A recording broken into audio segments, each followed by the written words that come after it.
Hello and welcome. I'm Jack Fink, and you're watching Eye on Politics on CBS News, Dallas-Fort Worth.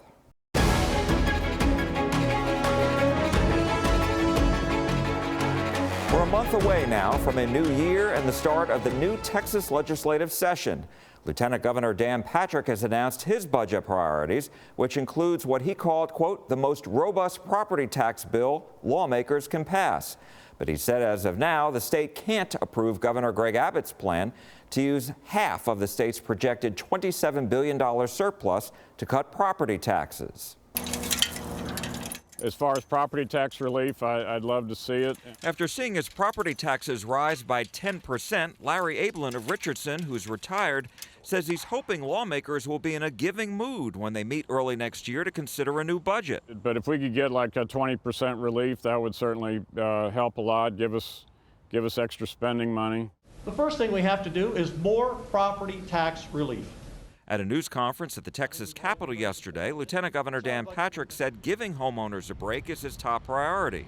Governor Greg Abbott campaigned on this issue, saying in Dallas he wanted to use the state's budget surplus to help homeowners and small businesses. And so I want to see at least half of that $27 billion to be used to provide the largest property tax cut in the history of our state.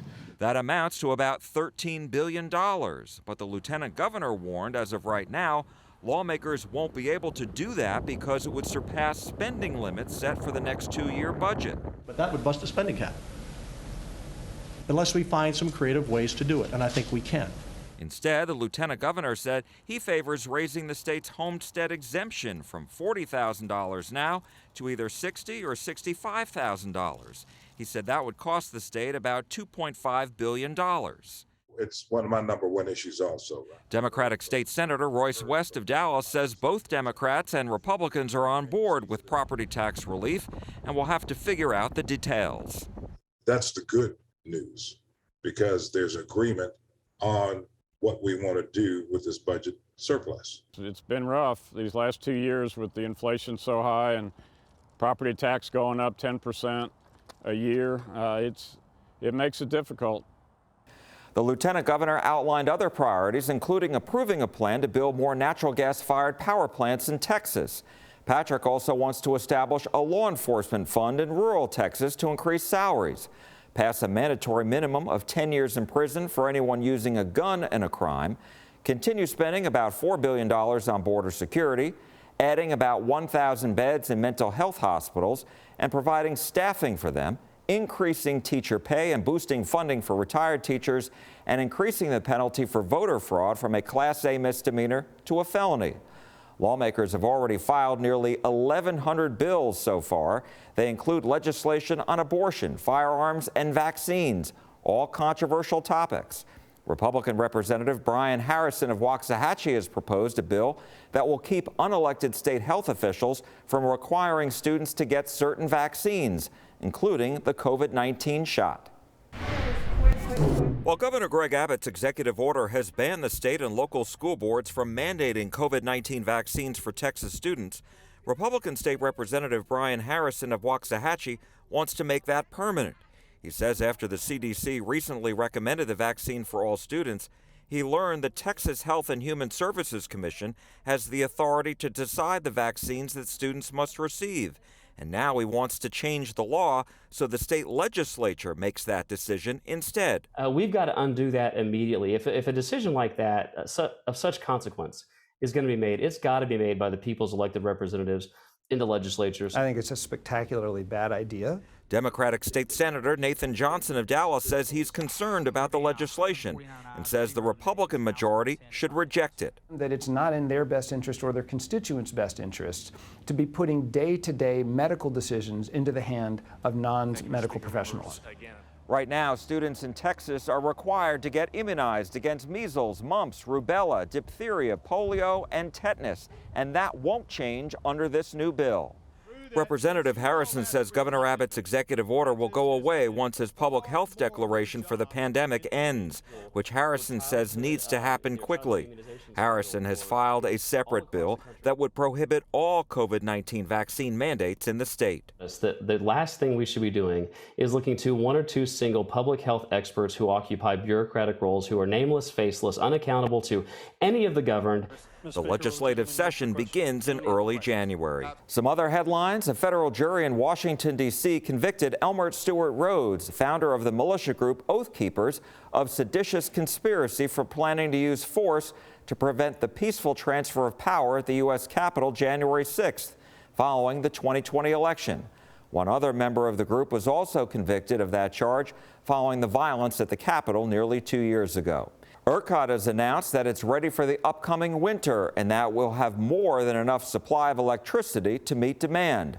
The operator for most of the state's power grid says while it's better prepared to handle bitter cold and wintry weather, rolling power outages are still possible under extreme conditions. ERCOT and the Public Utility Commission of Texas have outlined their proposal to make the entire system more reliable following the extended power outages during February 2021 that resulted in 246 deaths. The U.S. House has passed a bill that would block a potential nationwide railroad strike.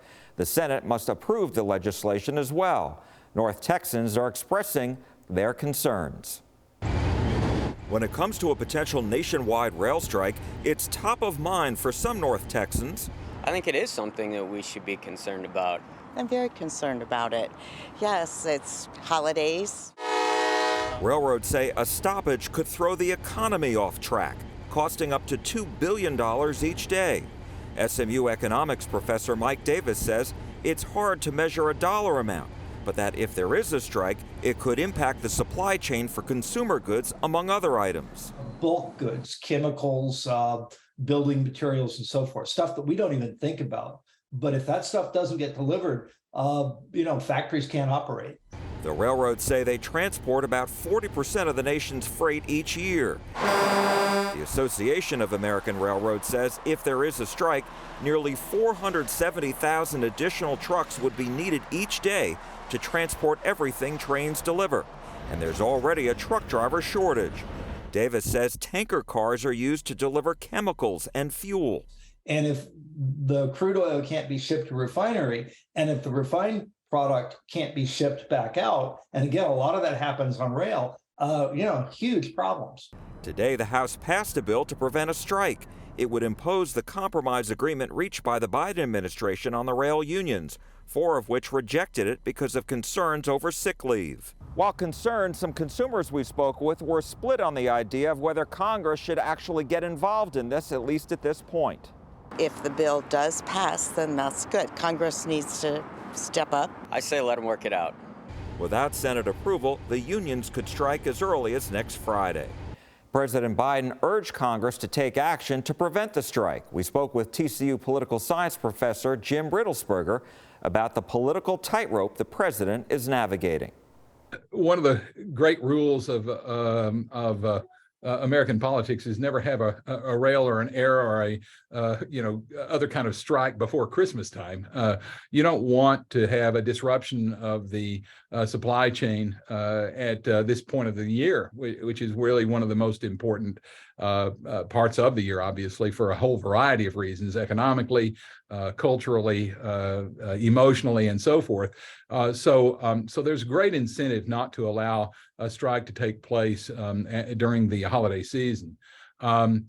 In addition to that, of course, the economy has been struggling all year, and another disruption to the supply chain that a rail strike would cause could have a potentially catastrophic effect on the economic recovery. So President Biden is very interested in that. But the truth is, so is everybody else. I mean, nobody wants to have an economic downturn right at the very end of the year. So that's the critical issue with regard to the rail strike. Now, the thing about strikes, of course, is that they're never really resolved until the 11th hour. Now, this one's a little bit unusual in the sense that it was already resolved once at the 11th hour, and then of the 12 railroad unions. 8 of them ratified the new agreement, but 4 did not. And so the question now is, will the 8 other unions walk out if the strike is not settled? The history of that is yes, but it's complex. And the truth is that if this is settled, it'll probably be settled on December 10th or 11th. You know, it'll be settled right before the deadline because that's the nature of settling strikes. And what about the politics behind it? Because obviously you mentioned that no president wants this on his or her watch, but at the same time, one of the unions came out and criticized the president, saying that this takes away their leverage and questions whether he's really pro-union. Yeah. Does that hurt him? Well, I mean, does it hurt him in the sense that it will make members of the unions feel a little less positive towards him than they have? The answer is probably yes. And it's very difficult for Biden. Biden is from a union state. He has always considered himself a union man, and he is exceptionally committed to union. The rights of unions to strike. And so he's balancing the issue of his support for unions with his concern about the economy at this point, and has reached the conclusion that he needs to weigh in on the side of the economy instead of the side of the unions. And obviously that causes some angst from some of his most devoted supporters. But the question then becomes, well, functionally, what difference does that make? Does that mean that they're likely to support a Republican? The answer is probably not. So they will be a little bit displeased with him. This will be a bump in the road in their relationships, but whether it will last long term, I think, remains to be determined. Some North Texas elected leaders are retiring later this month. They include Democratic Congresswoman Eddie Bernice Johnson, who served the 30th Congressional District in Dallas for 30 years. Also, Republican state senator from Tarrant County, Jane Nelson, is leaving the Texas Capitol after 30 years as well. And Republican Glenn Whitley is retiring as Tarrant County judge after 16 years. While the area is losing veteran elected leaders, North Texas may be gaining some political clout in Washington as well, as 3 members of Congress from our area are likely to become committee chairs once Republicans gain the majority. They include Congresswoman Kay Granger of Fort Worth, who could become chair of the Appropriations Committee, Congressman Roger Williams of the 25th Congressional District, who could become chair of the Small Business Committee, and Congressman Michael Burgess of the 26th District, who could become the chair of the Budget Committee. Congressman Michael McCall of Austin could become chair of the Foreign Affairs Committee. We continue our conversation now with TCU political science professor Jim Riddlesberger. It marks, obviously, generational change in the passing of the torch to a new generation of leaders. And often that means that there are 2 things that happen. One is that the level of influence that a member of Congress or a county judge or a member of the state legislature has grows over time. So Eddie Bernice Johnson, of course, was not just a member of the U.S. House of Representatives. She's a trailblazing member. Of course, she's the first person to represent the 30th District of Texas. She was the initial person elected to that seat when it was created.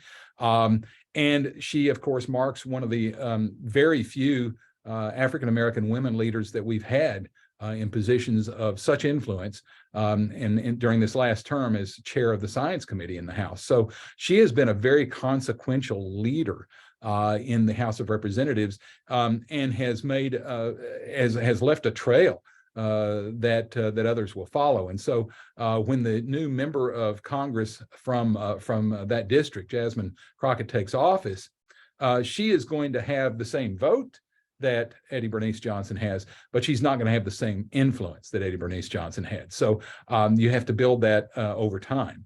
And so that, I think, is a major change. In terms of Jane Nelson, Jane Nelson came to the legislature as one of the really devoted conservatives in the Texas legislature. But over the last half dozen years, she has really been seen as one of the legislative leaders in the Senate. She has been somebody who's been able to work with people of different ideologies, both within the Republican Party and with Democrats. and has been one of the consequential leaders in the Texas State Senate. And so her voice is going to be missed in the Senate in the sense that she's someone who has been able to work with other people and not just simply adhere to the party line that we've seen among so many other members of the legislature. Glenn Whitley has been in the commissioner's court for more than a quarter of a century, of course, the last 16 years as county judge. And while most of the issues in the county are not terribly partisan issues, he has found a niche as being a very strong advocate for Tarrant County in its conflicts with the state government. And that's what I think a lot of people don't realize, that the state government and the local governments are not friends with one another just because they call themselves Democrats or Republicans. And he has found himself at cross purposes on a variety of issues, primarily on property tax revenue and whether the county can keep that revenue or not, because Lieutenant Governor Dan Patrick, of course, has wanted to cut property taxes, which would cripple local governments. And that's the reason that we saw Glenn Whitley endorse Patrick's opponent, Mike Collier, during the general election this year. So he has been a very strong advocate for Tarrant County. And so when the new county judge comes into place, he's going to have to find a new way of building consensus on the commissioner's court, and he's going to have to find a new way to be able to advocate for Tarrant County in its competition in some issues.